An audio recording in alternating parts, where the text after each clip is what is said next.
Class 10th science question paper.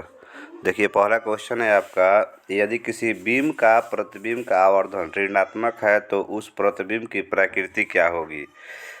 तो प्रतिबिंब की प्रकृति क्या होगी, तो आपका आंसर हो जाएगा वास्तविक और उल्टा। निम्नलिखित में से कौन उत्तल दर्पण की फोकस दूरी है जिसकी वक्रता त्रिज्या 32 सेंटीमीटर है, यानी कि आर का मान जो है 32 है, तो फोकस दूरी जो है आपको निकालना है। तो एफ बराबर r/2 होता है, एफ बराबर r/2, तो आंसर हो जाएगा 16 सेंटीमीटर। प्लस में होता है फोकस दूरी उत्तल दर्पण में, तो 16 सेंटीमीटर हो जाएगा। एफ बराबर r/2 फार्मूला होता है। आर का मान यहाँ पे रखेंगे, 2 से कटा देंगे, 16 सेंटीमीटर। अगला क्वेश्चन देखिए, परिवर्तन के नियम से निर्धारित होता है, इसमें से परिवर्तन के नियम से कौन सही है। तो आपतन कोण और परिवर्तन कोण आपस में क्या होता है, बराबर होता है। तो आंसर हो जाएगा ए नंबर। हवा निर्वात में प्रकाश की चाल होती है, तो प्रकाश की चाल होता है 3 × 10⁸ मीटर प्रति सेकंड। तो आंसर हो जाएगा आपका ए नंबर। नेक्स्ट क्वेश्चन देखिए, प्रकाश के परिवर्तन के कितने नियम हैं। तो 2 नियम है, तो आंसर हो जाएगा आपका यहाँ पे बी नंबर। किस दर्पण में बड़ा प्रतिबिंब बनता है, तो अवतल दर्पण में आंसर हो जाएगा बी नंबर। गोलीय दर्पण में फोकसांतर एवं वक्रता त्रिज्या के बीच संबंध है, तो संबंध क्या होता है, एफ बराबर r/2। तो आंसर हो जाएगा आपका 13 का सी नंबर। सर्च लाइट का परावर्तक सतह होता है, तो परावर्तक सतह होता है अवतल, आंसर हो जाएगा बी नंबर। दाढ़ी बनाने में कौन सा दर्पण उपयोग होता है, तो दाढ़ी बनाने में आपका अवतल दर्पण का उपयोग होता है, सी नंबर आंसर। दर्पण सूत्र इसमें से कौन है, तो 1/v + 1/u बराबर 1/f होता है, तो आंसर हो जाएगा डी नंबर। नेक्स्ट क्वेश्चन है, किस दर्पण में केवल आभासी प्रतिबिंब बनेगा। केवल आभासी प्रतिबिंब बनेगा, तो आंसर हो जाएगा आपका समतल तथा उत्तल, डी नंबर। समतल दर्पण में प्रतिबिंब की प्रकृति क्या होती है, तो आंसर हो जाएगा आभासी तथा बराबर, डी नंबर। गोलीय दर्पण की फोकस दूरी उसकी वक्रता त्रिज्या की क्या होती है, तो उसकी वक्रता त्रिज्या के आधी होती है, आंसर हो जाएगा ए नंबर। एक उत्तल दर्पण में बना प्रतिबिंब हमेशा होगा, तो हमेशा आपका होता है काल्पनिक और हासित, आंसर हो जाएगा बी नंबर। लेंस में मुख्य फोकस की संख्या कितनी होती है, तो लेंस में मुख्य फोकस संख्या 2 होती है, आंसर हो जाएगा ए नंबर। प्रकाश के अपवर्तन के कितने नियम हैं, तो 2 नियम हैं, तो बी नंबर आंसर। किस लेंस के द्वारा सिर्फ काल्पनिक प्रतिबिंब बनता है, सिर्फ काल्पनिक प्रतिबिंब, तो अवतल, आंसर हो जाएगा बी नंबर। नेक्स्ट क्वेश्चन देखिए, किसी माध्यम का अपवर्तनांक म्यू का मान होता है, तो म्यू का मान होता है आपका, आंसर हो जाएगा B number, sin I/sin R। अवतल लेंस में आवर्धन m बराबर होता है, तो लेंस बराबर आपका होता है v/u, आंसर हो जाएगा डी नंबर। 2D क्षमता वाले लेंस की फोकसांतर होता है, तो फोकसांतर हो जाएगा 50 centimetre, D number answer. Next question देखिए, 1 मीटर फोकस दूरी वाले उत्तल लेंस की क्षमता होगी, तो उत्तल लेंस की क्षमता होगी आपका 1D, यानी कि बी नंबर आंसर। एक उत्तल लेंस होता है, एक उत्तल लेंस आपका होता है किनारों की अपेक्षा बीच में मोटा, यानी कि सी नंबर। किसी बीम का वास्तविक तथा समान आकार का प्रतिबिंब प्राप्त करने के लिए बीम को उत्तल लेंस के सामने कहाँ रखेंगे, कहाँ रखेंगे, तो आंसर हो जाएगा इसका 12 का बी नंबर, फोकस दूरी की दुगुनी पर, यानी दुगुनी दूर रखेंगे। प्रकाश के अपवर्तन के दूसरा नियम की खोज किस ईस्वी में हुआ, तो 1621 ईस्वी में, आंसर हो जाएगा बी नंबर।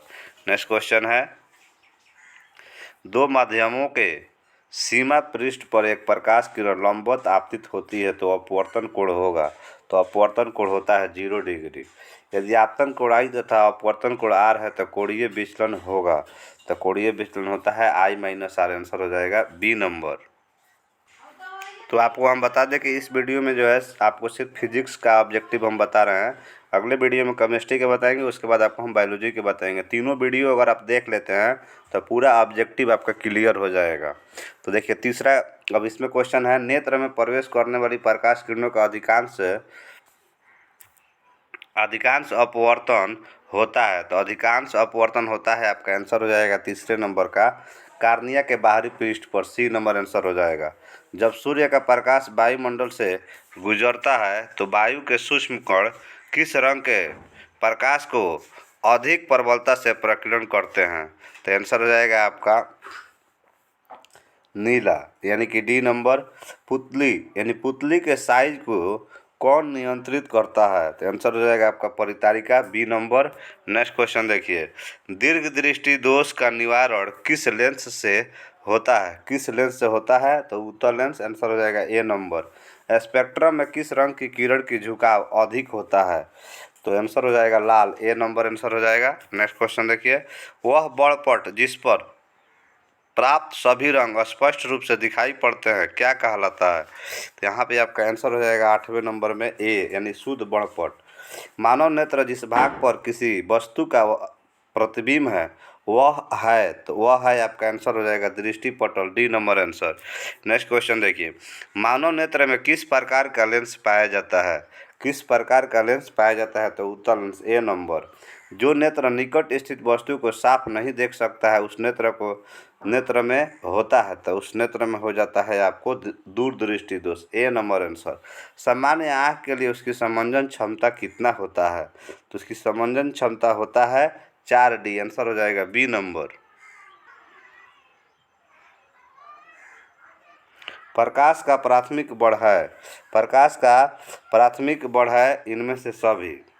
एक एंगस्ट्रॉन का मान क्या होता है? तो 10 के पावर -10 मीटर, आंसर हो जाएगा ए नंबर।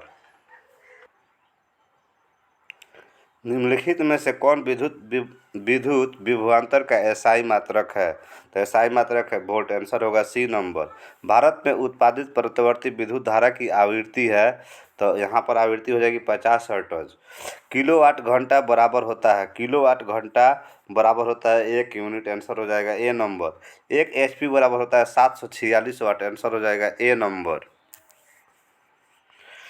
विद्युत धारा मापने में विद्युत धारा मापने में किसका उपयोग होता है? तो विद्युत धारा मापने में ए मीटर का उपयोग होता है, आंसर हो जाएगा ए नंबर। प्रतिरोध का एसआई मात्रक क्या होता है? प्रतिरोध का एसआई मात्रक ओम होता है, आंसर हो जाएगा बी नंबर। नेक्स्ट क्वेश्चन है, 1 वोल्ट कहलाता है? तो 1 वोल्ट कहलाता है, तो 1 वोल्ट आपका कहलाता है 1 जूल प्रति कूलम, यानी जूल बटा कूलम, बी नंबर। विद्युत शक्ति का एसआई मात्रक होता है, विद्युत शक्ति का एसआई मात्रक होता है आपका वाट, आंसर हो जाएगा आपका ए नंबर। आवेश का एसआई मात्रक, तो आवेश का एसआई मात्रक होता है कूलम, आंसर हो जाएगा डी नंबर। कौन विद्युत का सर्वोत्तम सुचालक है? सर्वोत्तम सुचालक है, तो आंसर हो जाएगा ए जी, आंसर हो गया बी नंबर। विभवांतर मापने वाले यंत्र को क्या कहते हैं? तो वोल्ट मीटर, आंसर हो जाएगा बी नंबर। आमीटर को विद्युत परिपथ में कैसे जोड़ा जाता है? तो आपको जोड़ा जाता है श्रेणी क्रम में, आंसर हो जाएगा ए नंबर। 1 कूलम विद्युत आवेश कितने प्रोटॉनों से बनता है? कितने प्रोटॉनों से बनता है? तो 6.25 × 10⁻18, आंसर हो जाएगा सी नंबर। किसी चालक के छोरों के बीच विभवांतर भी प्रतिरोध आर एवं प्रवाहित धारा आई के बीच संबंध होता है, तो V बराबर आई आर होता है, V बराबर आई आर। तो देखेंगे कौन फार्मूला सेट कर रहा है, तो V बराबर आई आर, आंसर हो जाएगा आपका 20 के सी नंबर। किसी कुंडली का प्रतिरोध ज्ञात करने का सूत्र होता है, तो ज्ञात करने का सूत्र होता है V बराबर आई आर, यानी कि R बराबर V बटा आई, आंसर होगा बी नंबर। 1 किलोवाट घंटा निम्नलिखित में से किसके बराबर होता है? तो यहाँ पर आंसर हो जाएगा 3.6 × 10⁻⁴ जूल, आंसर होगा सी नंबर।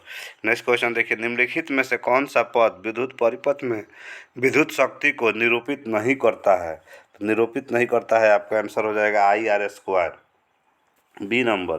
किसी बल्ब से 1 मिनट में 120 कूलम आवेश प्रवाहित हो रहा है तो विद्युत धारा का मान है? तो विद्युत धारा का मान है बी नंबर 2 एम्पियर, आंसर होगा आपका। अगला क्वेश्चन है, किसी बल्ब में 220 वोल्ट 2 एम्पियर की धारा प्रवाहित होती है तो फिलामेंट का प्रतिरोध होगा, फिलामेंट का प्रतिरोध आपका हो जाएगा 110, यानी कि 2 से भाग दिया जाता है, यानी वोल्ट बाई एम्पियर होता है फार्मूला। ठीक है, तो आंसर हो जाएगा आपका बी नंबर। किसी विद्युत बल्ब 220 वोल्ट या 100 वाट अंकित है तो इसे 110 वोल्ट पर परिवर्तित करते हैं तो इसके उपयुक्त शक्ति कितनी होती है? तो यहाँ पर इसका आंसर हो जाएगा 25 वाट। विद्युत बल्ब में फिलामेंट तार बना होता है। विद्युत बल्ब में फिलामेंट का तार बना होता है टंगस्टन का आंसर होगा डी नंबर। किसी चालक के प्रतिरोध का SI मात्रक ओम मीटर होता है। ओम मीटर, तो आंसर हो जाएगा बी नंबर। विद्युत फ्यूज विद्युत धारा के किस प्रभाव पर कार्य करता है? तो उसमें ये आंसर हो जाएगा ए नंबर।